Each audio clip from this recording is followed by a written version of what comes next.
क्या आप सोच सकते हैं कि कोई बस अपने स्टेशन से दूसरे स्टेशन तक जाने के लिए निकले, लेकिन वो स्टेशन तक ना पहुंचकर रास्ते में ही चलते चलते गायब हो जाए।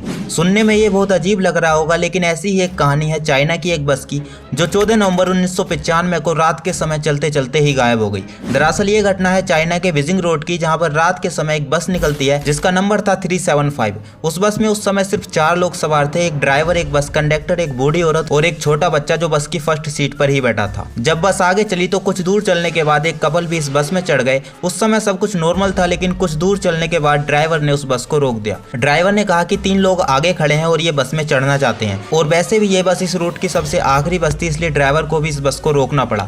लेकिन सामने जो वो 3 लोग खड़े थे उन्होंने बहुत ही अजीब तरह के कपड़े पहन रखे थे, जो काफी पुराने जमाने के लग रहे थे, और उनकी स्किन भी काफी ऑयली लग रही थी। सबने सोचा कि ये तीनों लोग किसी ड्रामा के एक्टर हो सकते हैं। बस ड्राइवर ने ये सोचकर इन तीनों को अपनी बस में बैठा लिया और बस फिर से चलने लगी। थोड़ी देर चलने के बाद बस अगले स्टॉप पर रुक जाती है। वहां पर वो दोनों कपल्स उतर जाते हैं, बस फिर से चलना स्टार्ट कर देती है। लेकिन उस बस में जो वो बूढ़ी औरत बैठी थी वो काफी समय से अपने आगे बैठे बच्चे को घूर रही थी, जो बस की फर्स्ट सीट पर ही बैठा था। और अचानक से बूढ़ी औरत चिल्लाने लगती है और कहती है कि इस बच्चे ने मेरा पर्स चुरा लिया है। लेकिन बच्चा कहता है मैं तो आगे बैठा हूँ, मैं आपका पर्स कैसे चुरा सकता हूँ। लेकिन बूढ़ी औरत नहीं मानती है और चिल्लाती रहती है और बार बार ड्राइवर से कहती है कि इस बस को पुलिस स्टेशन ले चलो। लेकिन ड्राइवर भी ऐसा नहीं कर सकता था, क्योंकि बस में इतना ज्यादा फ्यूल नहीं था कि वो पुलिस स्टेशन तक जा सके। कुछ दूर चलने के बाद बस ड्राइवर उन दोनों को अगले स्टॉप पर उतार देता है। उतरने के बाद लड़का उस बूढ़ी औरत से पूछता है कि आपने मुझ पर झूठा इल्जाम क्यों लगाया है। तभी बूढ़ी औरत कहती है चुप रहो, मैंने तुम्हारी जान बचाई है। लड़का पूछता है मुझे क्या खतरा था।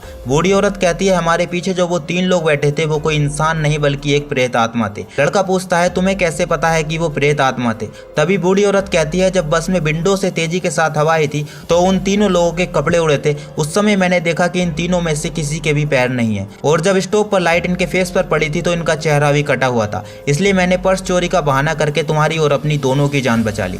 इसके बाद ये बूढ़ी औरत और ये बच्चा पास के पुलिस स्टेशन में चले जाते हैं। जब ये बात पुलिस को बताते हैं तो पुलिस वाले काफी तेजी से हंसने लगते हैं और कहते हैं कि आंटी आप बूढ़ी हो चुकी हैं, इसलिए शायद आपको ठीक से दिखाई नहीं दिया होगा। इसलिए पुलिस वाले भी इनकी रिपोर्ट को नहीं लिखते हैं। लेकिन कुछ दिनों के बाद उस बस का मालिक ही उस बस की मिसिंग रिपोर्ट को लिखवाने आता है और कहता है कि बस 375 अभी तक अपने लास्ट स्टॉप पर नहीं पहुंची है। जब पुलिस ने अपनी इन्वेस्टिगेशन की तो बस 375 स्टॉप से 100 किलोमीटर दूर पानी की एक झील में पड़ी हुई मिली, जिसमें बस ड्राइवर और बस कंडक्टर और उन तीनों लोगों की लाशें मिली जो उस बस में सबसे बाद में बैठे थे। लेकिन जब सारी लाशों को चेक करवाया गया तो उनसे कुछ अजीब ही पता चला, जिसको सुनकर आपके भी रोंगटे खड़े हो जाएंगे। दरअसल बस ड्राइवर और बस कंडक्टर की मौत तो उसी रात हो गई थी जिस रात बस गायब हुई थी, लेकिन वो जो 3 लोग थे उनकी मौत 10 दिन पहले हुई थी। लेकिन पुलिस भी ये देखकर हैरान थी, क्योंकि उस बूढ़ी औरत और उस बच्चे ने भी यही बताया था कि ये तीनों लोग भी उसी रात बैठे थे जिस रात बस ड्राइवर और बस कंडक्टर बैठे थे। इसके बाद से उसी बीजिंग रोड पर कई बार इसी तरीके के हादसों को देखा गया, जिसके बाद सरकार ने भी इस रोड को बंद करवा दिया। लेकिन कुछ सालों तक बंद रहने के बाद इस रोड को फिर से खोल दिया गया। लेकिन आज तक इस बात का पता नहीं चल पाया कि वो तीनों लोग कौन थे और कहां से आए थे।